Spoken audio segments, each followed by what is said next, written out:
Oke, sekarang kita masuk ke sini teman-teman ya, ke flight route. Oke, untuk bikin misi terbang kalian wajib online. Bisa pakai tethering HP kalian, bisa pakai wifi yang ada di kantor atau hotel. Contoh nih, Bang, saya besok ada mau pemetaan di daerah Mamuju, Sulawesi atau daerah yang pedalaman Kalimantan hutan, gak ada sinyal. Bagaimana caranya, Bang? Nah, kalian harus bikin pemetaannya ini jalur terbangnya ketika masih ada di hotel ya. Hotelnya kan ada wifi-nya. Atau masih ada di kantor Jakarta. Jadi kalian harus bikin di situ. Gak bisa bikin di lokasi yang ternyata nggak ada sinyal ya. Tapi Bang, saya belum tahu lokasinya itu seperti apa. Nah, susahnya di sini. Jadi memang ya harus mungkin tethering sampai sananya. Atau ya kita tanpa internet pun juga bisa sebenarnya. Cuman ya kayak kita nggak tahu citra visualnya detail seperti apa. Takutnya di situ ada pohon, ada apa ya. Mau nggak mau kita harus naikin drone-nya dulu. Seret, naik nengok di sana apakah ada gunung, ada pohon tinggi atau gimana buat survei baru kita turun. Ya. Oke, itu kalau worst skenario ya, worst case scenario. Jadi kalau skenario terburuk gak ada sinyal, jadi harus survei drone-nya, naikin dulu, tengok kanan kiri atas bawah ya. Ada apa buat aman bikin jalur terbangnya, karena kita sudah gak bakal bisa ngeload petanya karena gak ada internet. Sekarang ini kasusnya yang saya beri tutorialnya, ini adalah kasus yang ada wifi ya. Oke, kembali ke sini ya. Saya ulangi lagi. Kita masuk ke flight route. Di sini saya akan memetakan kantor Doran Gadget ya di daerah Lebak, Kenjeran, Surabaya. Oke, ini saya sudah bikin sih, tapi saya akan coba praktekkan lagi, bikin lagi ya. Ada tanda plus teman-teman ya, tanda plus kita create route ya. Kita bikin route manual di sini, atau kita bisa import route-nya via Google Earth ya, pakai file .kmz atau .kml. Nah, mungkin ada yang bertanya-tanya, ini buat yang udah mahir di dunia geospasial ya skip aja. Ini buat yang mungkin masih awam baru tahu DJI Enterprise seperti apa. .kmz ini adalah file dari Google Earth yang sudah dikompres ya. Yang .kml tuh yang belum dikompres, jadi agak gede. Jadi yang .kmz ini yang agak kecil filenya. Jadi kita bikin di Google Earth rute terbangnya, dan kita ekspor ke .kml atau .kmz. Sama aja, intinya sama aja. Ya karena remote ini sudah support buat baca dua ekstensi file itu, tipe file format itu. Oke, langsung aja kita create a route ya. Nah, di sini ada tiga teman ya. Ada waypoint route, jadi waypointnya udah kita kayak tap terbangnya ngikutin yang kita tap itu aja. Kemudian di sini ada area route ya, ada area route ini kita bikinnya seperti biasa orang mapping ular-ularan gitu ya. Jadi maju mundur untuk meng-create akuisisi data ortofotonya. Di sini ada linear route, ini biasanya untuk survei jalan ya. Survei jalan ini sangat better buat survei jalan. Sekarang kita pilih yang area route teman ya. Oke, karena ini drone-nya ada di dalam indoor, tidak menangkap sinyal GPS, maka si drone ini tidak mengetahui di mana saya berada sekarang. Bisa kita lihat ya, sinyal GPS-nya 0 ya teman ya. Maka saya ya harus meraba-raba di mana kantor Doran ini. Ini tadi yang seperti barusan saya sampaikan, kalau misalkan Cak Son gimana kalau kita lagi ada di pedalaman Kalimantan atau pedalaman sesuatu yang nggak ada sinyal ya kita harus meraba-raba. Nah, ini adalah kantor Doran yang ada di peta sebelah sini ya. Oke, yang sebelah sini ya. Oke, sekarang bentar, ini tadi pencet. Saya akan mencoba memetakan daerah kantor Doran sebelah sini teman ya. Bisa pilih yang ini. Kalau pilih ini garis-garis, kita tap by garis. Kalau pilih ini kita bisa langsung kotak ya teman ya. Oke, kita pilih yang garis saja. Kalau saya, terserah kalian pilih yang mana. Maka saya mau ngetap dari sebelah sini ke sini sampai jalan raya, kemudian sampai ke sini, kemudian sampai ke sini, sampai ke sini. Nah, bentar. Di titik berikutnya ini kita bisa tambah titik plus ya di sini teman ya. Nah, ini ada titik plus, bisa kita tambah. Di tengah ini juga ada titik plus, misalkan kita mau bergeser-geser atau mau melekuk-lekuk ya. Ya kita bisa tekan dari sini. Oke. Misalkan kita mau nekuk gini ya. Ini kan ada lahan baru buat Doran nih. Kita bisa plus juga jadi begini, terserah. Jadi sesuaikan sama, nah, tiap potongan-potongan pun juga bisa di plus lagi teman ya. Jadi terserah ya, terserah kita. Oke. Dari area luasan ini ketemu total mapping areanya sebesar 2,6 hektar ya, karena kita sudah ganti satuannya ke hektar tadi. Sekiranya kalau jalur penerbangannya sudah oke, kita bisa klik centangnya yes. Dan saran dari saya teman ya, kalau kita mau memetakan daerah yang segini, kita luasin dikit. Meskipun nanti ada fitur namanya margin ya, memperlebar margin. Jadi kalau saya pribadi untuk pemetaan itu saya luasin dikit-dikit ya, biar tidak terjadi area yang bolong, atau biar tidak terjadi daerahnya ternyata terlalu sempit ya, tidak terjangkau sama kamera. Oke, kita oke. Nah, di sini ada select aircraft model. Karena kita pakai Mavic 3 Enterprise, maka kita pakai yang Mavic 3 E series ya. Kemudian di sini ada select kamera modelnya, karena Mavic 3 series ini, Mavic 3 Enterprise series ini ada seri thermal, ada multispectral, ada seri Mavic Enterprise. Jadi kita pilih yang Mavic 3 E. Oke, yang bisa untuk pemetaan hanya lensa wide ya. Kita centang, kita pilih wide-nya langsung oke. Nah, di sini sudah nih muncul nih. Oke, kita bisa kasih nama tes ya. Tes shooting ya. Oh, kepencet. Oh, tes shooting. Nah, udah gini aja lah ya. Oke. Kemudian, nah ini ada oblik nih, ada oblik ini. Oblik ini kalau kita mau buat 3 dimensi teman ya. Ini kita pakai yang ortho collection aja. Kita mau buat peta 2 dimensi teman ya. Nah, di sini ada ortho GSD-nya. Ini firmware terbaru sih, agak sedikit ada perbedaan ya. Kemarin saya pakai ini firmware lama ya.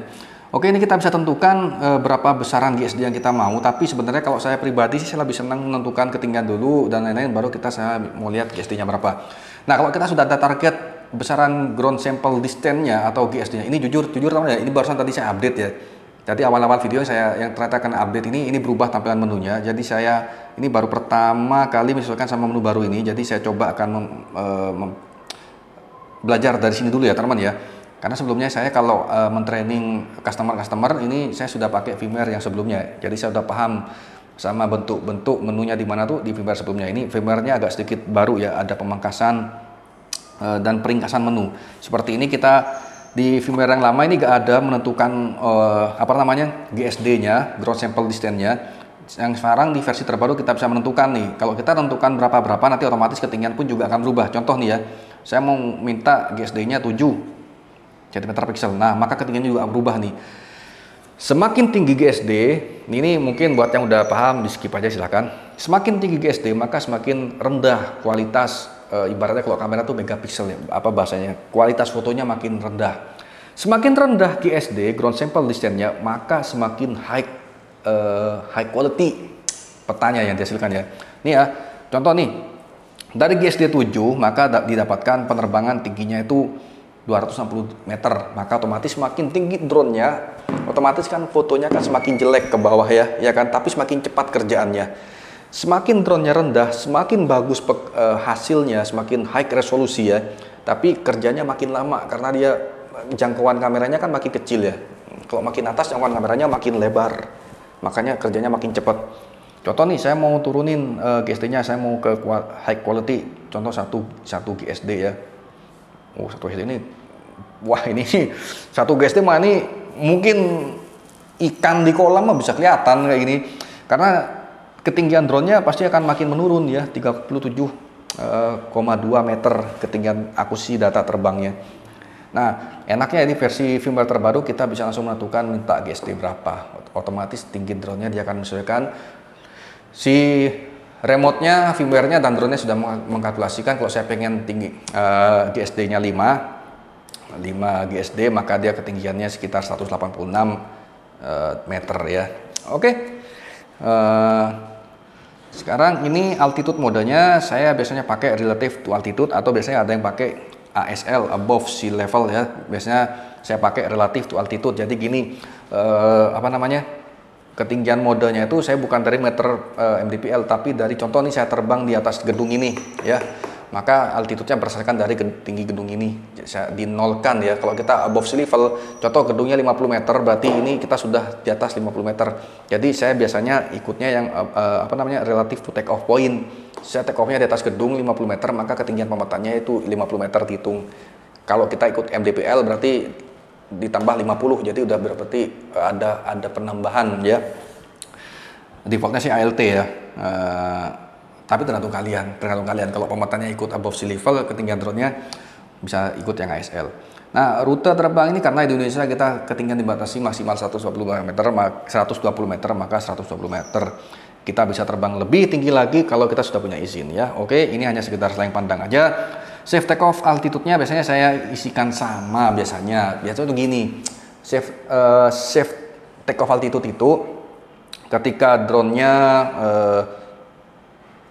kita setting berapa meter, 20 meter, berarti dia akan langsung menuju ke arah sononya tuh 20 meter. Jadi biasanya saya samakan ya sama ketinggian rute terbangnya teman-teman ya. Nah, misalkan nih ternyata saya ngesetnya ketinggian 120 meter, ini IGSD yang didapat 3,22 cm per pixel ya teman ya. Jadi ini faktor IGSD sama ketinggian ini sangat berkorelasi kuat. Jadi kalian tentukan mana sesuai dengan klien yang inginkan atau bos kalian inginkan. Kita pengen yang GSD-nya sekian, nah berarti ketinggiannya harus disesuaikan sama itunya ya. Oke, udah lanjut. Next ini ada speed. Saya rasa udah cukup ya masalah safe take off sama masalah GSD itu ya. Orang pemetaan udah pasti sangat-sangat amat paham. Ini speed untuk horizonnya bisa kita setting maksimal atau sekian. Nah, saran saya kalau udah mulai agak sore atau mendung, speednya jangan terlalu banter. Meskipun ini sudah dibekali sama mechanical shutter, kecepatan jepretnya 0,7 detik ya, milidetik ya. Jadi jepret 0,7 detik, jadi cepat banget. Cuman kalau mendung kan ada kompensasi, agak redup, agak low light cahaya. Semua kamera kalau situasi lingkungannya itu redup, dia akan ada kompensasi, butuh waktu buat gambarnya tidak blur. Nah ya. Jadi saran saya jangan terlalu cepat kalau mendung. Kalau nggak mendung terik hari ya udah silakan maksimal biar lebih cepat selesainya ya. Jadi ini drone-nya cepat. Kalau kita makin mentokin drone-nya cepat, jadi cepret. Nah kalau agak mendung kita agak turunin dikit speednya ya agar mencegah blurry. Meskipun sebenarnya si Mavic Enterprise ini sudah pakai mechanical shutter, jadi cepat sekali ya untuk jepretnya.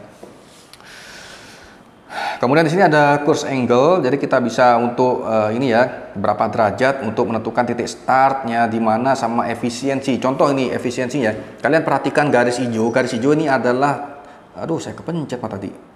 Anggap aja lah, gak apa-apa lah. Nah, garis hijau ini adalah jalur terbangnya ya, mission flag-nya, jalur terbang drone-nya. Kalau begini enak, tapi kalau saya putar begini ribet tuh, ada 3 kali penerbangan, maka waktunya bisa lebih lama lagi. Contoh nih estimate time-nya ya, 1 menit 16 detik. Saya ubah lagi lebih ribet, tuh bisa jadi 1 menit 31 detik, saya lebih ribetkan lagi. Mungkin tadi paling ribet ya. Ini paling ribet nih kayaknya. Yang paling makan lama ya. Otomatis dari banyaknya berubahnya jalur terbang itu, estimasi foto yang dihasilkan juga berbeda ya. Dan estimasi waktunya berbeda. Biasanya saya ngejar tuh yang efisiensi. Contoh paling kecil, paling dikit lah. Mungkin ya kita harus cari-cari, kita harus survei ini paling ruwet nih. Ternyata paling ruwet nih ini 1 menit 42 detik nih. Paling ruwet ya. Ya kita harus cari-cari mana yang paling efisien, paling bentar, karena kita kan juga kerjaan nggak satu ya. Nah ini paling simpel nih ternyata nih, 1 menit 4 detik ya, 30 foto estimasinya. Nah tapi dengan catatan kalau ternyata kita terlalu menghadap ke timur ketika pagi, otomatis kan menghadap matahari, tapi nggak juga sih, karena kan kameranya nunduk begini. Ini semuanya terserah kalian. Kalau nggak pengen backlight karena matahari pagi atau gimana, ya silakan sesuaikan dengan arah ini ya. Oke. Kalau saya menemukan ternyata yang efisiennya ini di derajat ini ya, itu dengan area seluas 2,8 hektar didapat cuman terbang 1 menit 4 detik, estimasi fotonya 30 kali jepretan ya. Oke, viewpoint completion, jadi ketika komplit akan ngapain? Silakan pilih return to home. Ketika komplit ya, di titik komplit dia akan pulang ke rumah. Di sini ada tambahan advanced setting. Nah, advanced setting ini ya, ini ada banyak nih tambahan-tambahan. Ini bisa setting, bisa enggak, tapi baiknya di setting. Target surface to take off point. Ini misalnya default 0 ya. Set overlap. Nah, ini biasanya teman-teman sesuai dengan kemauan kalian. Nah, overlap makin tinggi, maka fotonya makin rapat, mencegah foto bolong-bolong. Tapi kompensasinya waktu terbang dan storage-nya makan lebih banyak. Saya akan ubah nih nambah 10 plus ya, 10 poin. Jadi itu ya kan, jadi 80 state overlap rasionya. Jadi makin rapet makin lama drone-nya terbang ya, makin apa namanya, makin banyak PR tugasnya. Fotonya pun makin banyak. Tadi yang awalnya 30 jepretan ini jadi 51 jepretan. Tapi sangat better untuk menghindari foto bolong atau peta bolong nantinya. Makin tinggi lagi 90, makin rapat lagi, tapi ngapain ya? Ngapain? Jadi pada akhirnya ini udah mentok, udah nggak bisa ditambah sampai 100 overlap karena sesuai dengan DJI sudah mengkalkulasi sama luasan areanya. Tadi 70 itu udah pas ya, tapi better. Terserah. Kalau kalian otomatis ya, semakin banyak foto yang dihasilkan itu maka semakin akan boros waktu terbang dan boros waktu olah laptopnya ya, dan size petanya pun juga akan semakin besar. Tapi enaknya fotonya, petanya akan meminimalisir peta bolong ya. Ini kalau yang 80% frontal ini set overlap, ini front overlapnya kita tambah 10 poin. Nah ini tidak terjadi apa-apa ya. Jadi ini overlapnya. Ini biasanya untuk yang overlap ini buat yang kalau pemetaan 3 dimensi ya, yang oblik ya. Nah, contoh seperti ini dan marginnya. Nah ini tadi saya bilang kalau kita yang masih generasi jadul pemetaan itu kita biasanya ordernya pemetaan sekian, kita lebih dikit agar ketika nanti ya kita tidak perlu balik lagi ke lapangan kalau petanya ternyata kurang ya. Lebih baik petanya lebih daripada kurang. Kalau kurang kita balik lagi ya. Oke. Jadi saya kenapa tadi awal tekankan karena saya masih generasi jadul ya, yang better peta itu jangan dipas-paskan tapi diluasin dikit ya. Pas bawa pulang tinggal dipotong aja. Kalau petanya sampai kurang, kita balik lagi lapangan. Nah, di sini sudah ada fitur, ada margin, ada plus sekian persen ya. Ada plus sekian untuk nambah sekian meter. Jadi petanya pesannya sekian, kita bisa marginin ya, lebih 10 meter, maka dia akan lebih luas lagi. Ya, ini yang kalau terhitung by aplikasi ya. Jadi ini petanya ini bisa dilihat ya. Ini ada melebarnya teman-teman, ini ada melebar dari garis biru yang kita inginkan nih ya, melebar teman. Nih dia melebar ya. Kalau kita kurangi marginnya, kita kurangi 10, nah dia makin ngepres sampai pada akhirnya 0 ya, 0 nih. Tuh kepencet lagi. Kita tidak bisa minuskan lagi. Kalau minusnya berarti bukan margin, namanya berarti mengkorupsi lahan. Kita bisa plus kan 100 meter. Nih contoh. Berarti dia makin jauh teman-teman, makin jauh sekali. Ini dia dilebarin makin sejauh itu. Nggak mungkin 100 meter ngapain. Kurang kerjaan aja. Biasanya lebihin 10 meter atau lebihin 1 meter, lebih 10 meter lah, it's okay ya. Terserah. Ini kepencet mah. Kepencet. Oke, kemudian ke bawah ada foto mode ini time interval shoot ya. Time interval shoot ini jepretnya berdasarkan dari apa? Nah, kalau berdasarkan dari time interval shoot yang default pilihannya ini, jadi setiap berapa detik drone-nya jalan dia akan jepret. Oke, jadi lebih akurat ya karena berdasarkan dari waktu. Ada yang distant interval shoot. Nah, jepretnya berdasarkan dari jarak. Jaraknya 2 meter jepret. Ini kalau tidak ada intervensi dari angin atau kalau sinyalnya lagi jelek ya, maka akan terjadi pergeseran dan berpotensi peta bolong. Maka kalau kita mau pilih distant interval shoot, ini pastikan tidak sedang berangin dan GPS-nya mengunci dengan kuat. Maka better kita pakai yang time interval shoot. Jepret. Terserah kalian mau pilih yang mana ya. Oke. Ada custom kamera angle, gak usah, kita pasrahkan aja dia menukik ke bawah view-nya begini ya. Udah, ini standar pemetaan menukik. Kecuali kalian mau bikin yang 3D, pemetaan 3D oblik ya. Jalur pemetaan oblik mungkin next kita akan bikin insya Allah ya. Oke, jadi kalau pemetaan 2 dimensi udah nih kameranya ke bawah dah nih. Kemudian ada root start point. Nah, kita bisa set nih di firmware terbaru, firmware lama kita nggak bisa. Jadi kita cuma pasrah ke course angle doang ya. Oke, root start point kita bisa set ya teman ya. Ini saya baru pertama tahu nih di firmware terbaru nih. Coba kita set startnya ada di sini mungkin. Nah, start oke, mantap nih cuy. Firmware terbaru saya baru tahu aja barusan pas syuting ini. Kita bisa set startnya di sini. Wah, mantap luar biasa. Oke, startnya di sini. Terserah kalian ya. Take off speed. Take off speed nih pas lagi ini kita langsung seret. Nah, oke. Jadi maksimal gak apa-apa, tidak ada pengaruhnya. Oke, sekarang sudah selesai bikin jalur terbang, kita save ya, kita simpan. Oke, dan sekarang kita bisa cek teman-teman hasil tadi yang kita bikin ya. Ini ada sudah masuk ke library si project yang kita bikin, ada test shooting. Nah, kita buka di sini ada resume-nya dulu nih, kesimpulannya nih. Bahwasannya di project test shooting ini jarak terbang drone-nya garis hijau ya. Dia drone-nya akan menempuh jarak terbang sebesar 939 meter ya.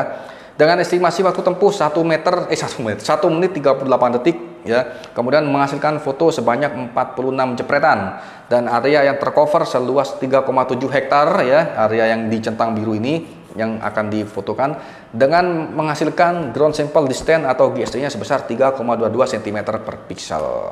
Jadi ada resume-nya. Kalau sudah oke, kita save, kita keluar dan drone-nya akan take off di sana, teman ya. Oke, kita langsung aja keluar yuk ya. Oke. Intinya drone-nya kalau udah pemetaan ya, kalau dia sudah diterbang, nanti mungkin saya akan coba drone yang ini ya, yang apa namanya, yang Doran ini. Nanti saya akan coba yang Doran ini ya, karena tadi yang tes syuting itu sama aja. Ini kita sudah pernah bikin ini.